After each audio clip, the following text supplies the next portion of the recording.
Hello students, welcome on my video.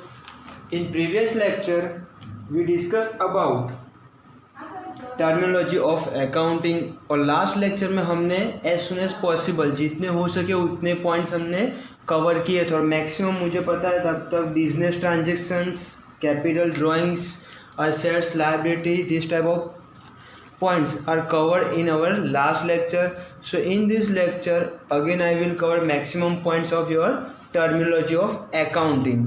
Okay students, so today first point is receipt. मैंने sequence है वो आपकी sequence में ही डाला हुआ है, 1 2 3 4 नंबर्स में ही है. सो प्रीवियस लेक्चर में 1 to 6 नंबर के वर्ड्स थे वो मैंने एक्सप्लेन किए थे और आज के वीडियो में हम लोग 7 से स्टार्ट कर रहे हैं. ओके स्टूडेंट्स, तो आप लोग नोट्स प्रिपेयर करो तो ऐसे सीक्वेंस में ही नंबर नोट डाउन करना. Okay, so let we start. Receipt.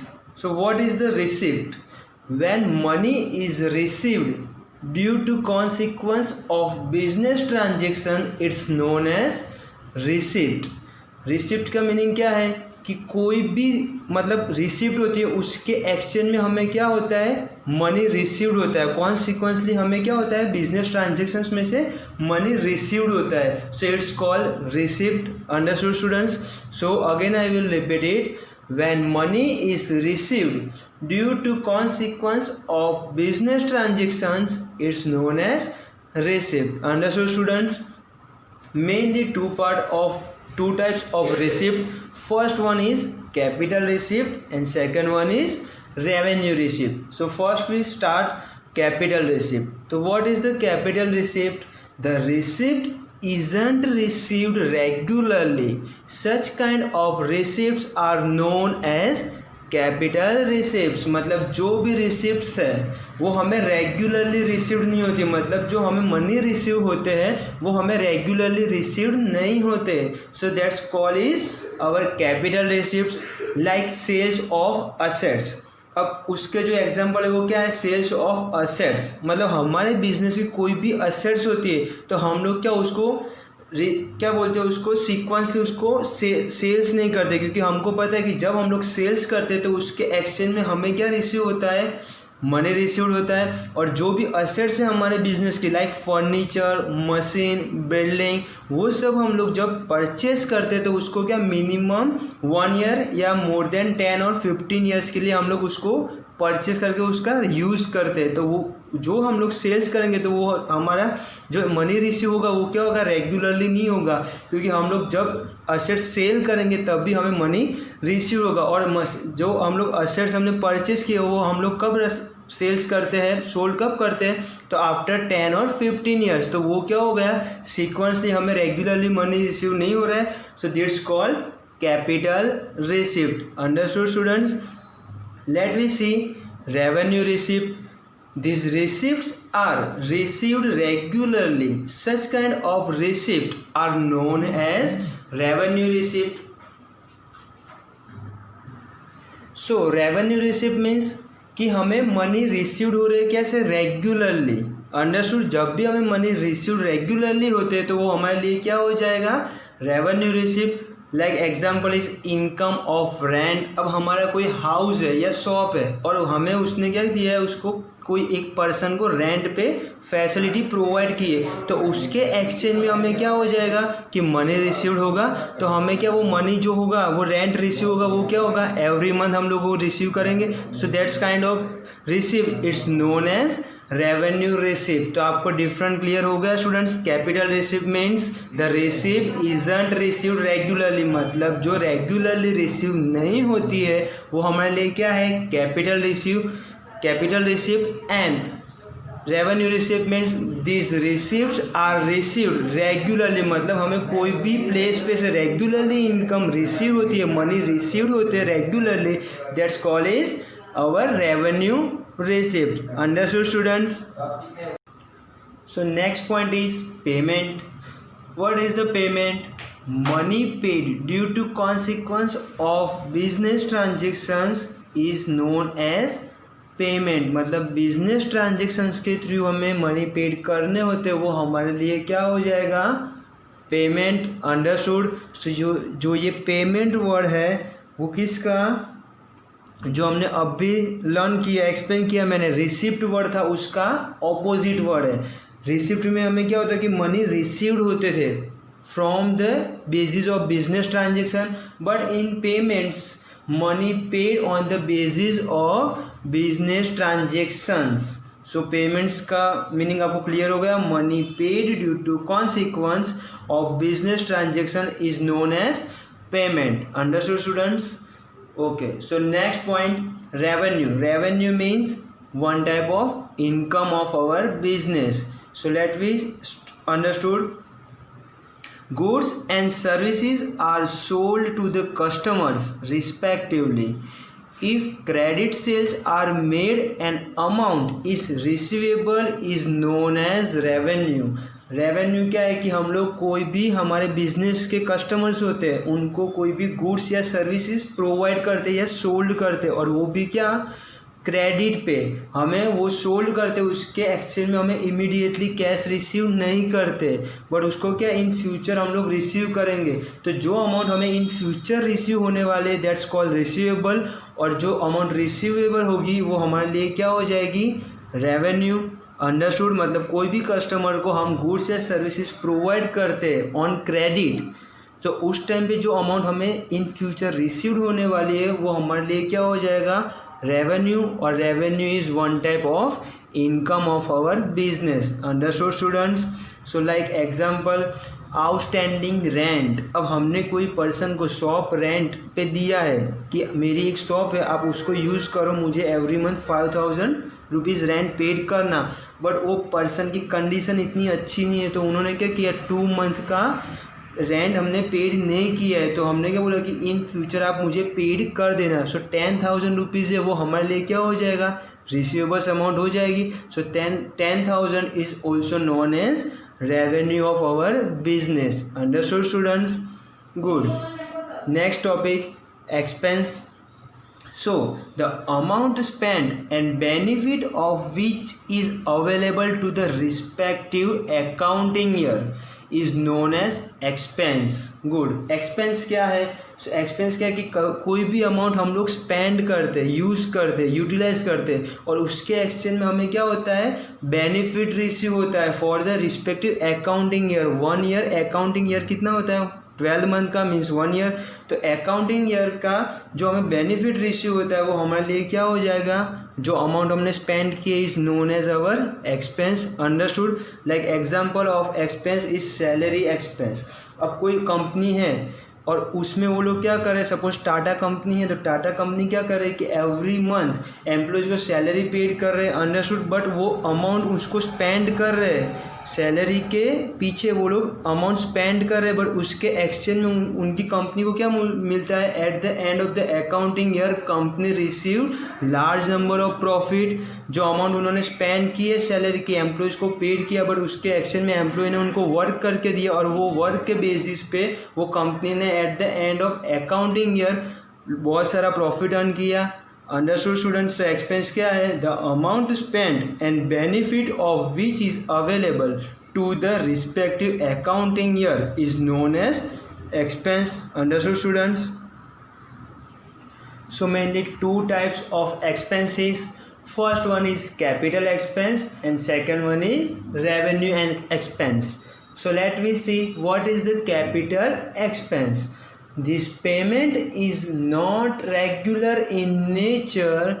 It's known as capital expense. मतलब जो भी पेमेंट है वो रेगुलर नेचर में नहीं है, मतलब हमें मनी पेड करना है बट रेगुलरली हमें पेड नहीं करना है, सो वो हमारे लिए क्या हो जाएगा, it's known as capital expense of our business. Understood students? Like purchase of machine.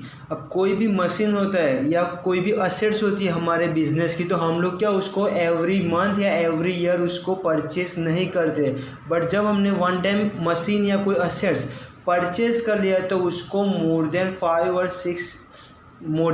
और 10 ईयर्स के लिए उसको यूज़ करते हैं, तो उसका क्या हो जाएगा, वो रेगुलरली हमने पेमेंट नहीं किया, मतलब रेगुलरली एक्सपेंस नहीं हुआ. कोई भी असेट्स परचेस करते हैं तो उस टाइम हम क्या करते हैं, रेगुलरली एक्सपेंस नहीं होता है. सो कोई भी एनी टाइप ऑफ असेट्स और machine, building, furniture, it's not in regular form regular in nature, so it's known as our capital expense. Understood? And second type of expenses is revenue expenses. This payment is regularly in nature. It's known as revenue expenses, like wages paid to laborers. अब कोई भी expenses होता है या कोई भी payment होता है बिजनेस का जो हमें रेगुलर करना होता है, लाइक रेंट ऑफ शॉप या फिर वेजेस पेड टू लेबर्स, तो वो हमारे लिए क्या हो जाएगा, रेवेन्यू एक्सपेंसेस. Understood students? जैसे हमने revenue receipt and capital receipt में ही देखा था. कैपिटल रिसिप्ट मीन्स जो मनी हमें रेगुलरली रिसीव्ड होते हैं वो हमारे लिए क्या हो जाएगा, रेवेन्यू रिसिप्ट. और जो मनी हमें रेगुलरली रिसीव्ड नहीं होते वो हमारे लिए क्या हो जाएगा, capital receipt. So similarly in expenses, capital expenses means जो रेगुलर नहीं है, जो एक्सपेंस हमें रेगुलरली नहीं होते वो हमारे लिए क्या हो जाएगा, it's known as capital expense. And this payment is regularly in nature, it's known as revenue expenses. Understood students? revenue expenses का हमने एग्जाम्पल लिया है वेजेस पेड टू लेबर्स. अब सपोज कोई हाउस हमने रिनोवेट करने के लिए स्टार्ट किया है, तो उसमें क्या लेबर्स को हमें क्या एवरी इवनिंग हमें उनको वेजेस पेड करना होता है. तो वो जो हमारा एक्सपेंस हुआ, जो पेमेंट हुआ, वो क्या हो गया, रेगुलर नेचर में हो गया, रेगुलरली हमें पेड करना होगा. So it's known as our revenue expense. Understood students? Good. Then next terminology of accounting is purchase. So what is the purchase? The term of purchases is used only for the purchase of goods in which the business deals. Purchase word, तो purchase word कब हम लोग use करते हैं, तो कोई भी business होता है तो उसके जो डील्स होते हैं, बिजनेस के डील्स होते हैं जो गुड्स के रिलेटेड, वो गुड्स के रिलेटेड ही हमें कौन सा वर्ड यूज़ करना है, परचेस वर्ड यूज़ करना है. लाइक एग्जाम्पल, अब कोई हम लोग फर्नीचर का, कोई लक्ष्मी फर्नीचर मार्ट है, अब वो लक्ष्मी फर्नीचर मार्ट कहीं से कुछ फर्नीचर परचेस कर रहा है, तो फर्नीचर मार्ट है तो वो पूरा फॉर्म किसका हुआ, फर्नीचर के रिलेटेड हुआ. तो जो फर्नीचर के रिलेटेड फॉर्म है या कंपनी है, वो जब फर्नीचर परचेस करती है या फर्नीचर के रिगार्डिंग कुछ डील्स करती है, तो वो उसके लिए क्या हो जाएगा, गुड्स हो जाएगा. Understood students? जैसे वेजिटेबल्स होते हैं, तो वेजिटेबल्स के जो ट्रेडर्स होते हैं तो वो लोग क्या करते हैं, उनके लिए गुड्स क्या हुआ, तो वेजिटेबल उनके लिए गुड्स हुआ. Understood students? देन कोई फर्नीचर की कंपनी है तो फर्नीचर उनके लिए क्या हो जाएगा, गुड्स हो जाएगा. अंडरस्टूड? अब फर्नीचर की कंपनी जब वेजिटेबल परचेस करती है तो वेजिटेबल उनके लिए परचेस नहीं होगा. परचेस वर्ड वो लोग तब यूज़ नहीं कर सकते. क्यों? क्योंकि फर्नीचर मार्ट की कंपनी है, फर्नीचर मार्ट है कोई, उसके लिए गुड्स क्या है, ओनली फर्नीचर. तो वो लोग जब वेजिटेबल परचेस करेंगे तो परचेस वर्ड यूज़ नहीं करेंगे. क्यों? क्योंकि वेजिटेबल है वो फर्नीचर मार्ट के लिए कोई गुड्स नहीं है या फर्नीचर मार्ट के रिलेटेड कोई डील्स भी नहीं है. Understood students? In similarly in sales, so sales means transfer of ownership of goods to customer for a price. अब जैसे हमने फर्नीचर मार्ट का एग्जांपल लिया, अब कोई लक्ष्मी फर्नीचर मार्ट है, उन्होंने कोई एक फर्नीचर चेयर या सोफ़ा कोई कस्टमर को सोल्ड किया है, मतलब उनकी ओनरशिप क्या हो गई, चेंज हो गई. पहले जो सोफ़ा था बिफोर सेलिंग उसकी ओनरशिप किसकी थी, लक्ष्मी फर्नीचर मार्ट की थी. बट आफ्टर सेलिंग वो सोफ़ा की जो ओनरशिप है वो क्या हो जाएगी, चेंज हो जाएगी. जो कस्टमर ने उसको परचेस किया है उसकी ओनरशिप हो जाएगी. Understood students? तो सेल्स वर्ड कब यूज़ करते हैं, तो जब भी ओनरशिप चेंज होती है, हमारे बिजनेस गुड्स की ओनरशिप चेंज होती है, तो उस टाइम पे हम लोग कौन सा वर्ड यूज़ करते हैं, सेल्स. और कोई भी हमारे बिजनेस के रिलेटेड गुड्स हम लोग परचेस करते हैं तो उस टाइम हम कौन सा वर्ड यूज़ करते हैं, purchase. Understood students? Okay. So next terminology of accounting is stock. So what is the stock? Goods purchased by businessmen for trading purpose. Goods remain unsold from that goods is called as a stock. Understood means जो भी goods है like goods purchase by businessman. अब कोई भी businessman ने goods purchase किया है किसके लिए, फॉर ट्रेडिंग पर्पस। अब जो गुड्स है उसमें से कोई गुड्स सोल्ड नहीं हुआ है, सपोज 10,000 रुपीज़ का फर्नीचर लक्ष्मी फर्नीचर मार्ट ने परचेज किया, बट उसमें से 2,000 रुपीज़ का जो गुड्स है वो क्या है, अनसोल्ड कंडीशंस में है। सो वो हमारे लिए क्या हो जाएगा, it's called our stock. Understood students, मतलब जो भी गुड्स बिजनेसमैन ने परचेज किया है for trading purpose and goods remain unsold from that goods is called stock. Understood. तो mainly two concept in stock, mainly two concept है stock में। कितने टू कॉन्सेप्ट है, first one is closing stock and second one is opening stock. So let we see what is the closing stock and what is the opening stock. Okay students, so goods remain unsold at the end of the year, मतलब जो भी goods है वो at the end of the year अभी भी unsold conditions में है, it's known as closing stock। जो भी गुड्स हमने परचेज किया था फॉर ट्रेडिंग पर्पस के लिए और वो गुड्स अभी भी अनसोल्ड कंडीशंस में है at the end of the year, तो वो हमारे लिए क्या हो जाएगा, closing stock. Understood students. Then what is the opening stock, so closing stock is transfer to next year, it becomes opening stock of business. Understood students. So opening stock क्या है, तो जो क्लोजिंग स्टॉक था at the end of the year, जो goods हमारे पास unsold conditions में था वो गुड्स हमने नेक्स्ट ईयर के लिए ट्रांसफ़र कर दिया, फॉरवर्ड कर लिया, तो वो हमारे लिए क्या हो जाएगा, it becomes opening stock for business. तो वो गुड्स क्या हो जाएगा, हमारे बिजनेस के लिए ओपनिंग स्टॉक हो जाएगा। Understood students, good. सो आज के लेक्चर में हम लोग यहाँ तक रखते हैं क्योंकि टर्मिनोलॉजी ऑफ अकाउंटिंग बहुत ही लार्ज टॉपिक है। तो हम लोग, मैंने क्या किया, आपको जब टायर्डनेस नहीं हो और आप बोर नहीं हो जाओ, इसलिए मैंने ये पोर्शन को, ये टॉपिक को मैंने 4 पार्ट में डिवाइड कर दिया है। जैसे हम लोग 20 मिनट्स के लेक्चर बनाएंगे इसके ऊपर। अंडरस्टूड। तो 4 लेक्चर हो गए टर्मिनोलॉजी ऑफ अकाउंटिंग के। तो फर्स्ट लेक्चर में हमने सेवरल पॉइंट्स कवर किए, देन सेकेंड लेक्चर में आज भी हमने थोड़े पॉइंट्स उसके कवर किए, और जो आने वाले लेक्चर है जो मैं आपके लिए बनाने वाला हूँ नेक्स्ट लेक्चर्स, उसमें मैं आपके मैक्सिमम पॉइंट्स कवर हो जाएंगे। Understood students. मैं कर दूंगा उसके अंदर जो रिमेनिंग पॉइंट्स है वो हम लोग नेक्स्ट लेक्चर में एक्सप्लेन कर लेंगे और डिस्कस कर लेंगे। Okay students, so I hope you all are understood. Thank you.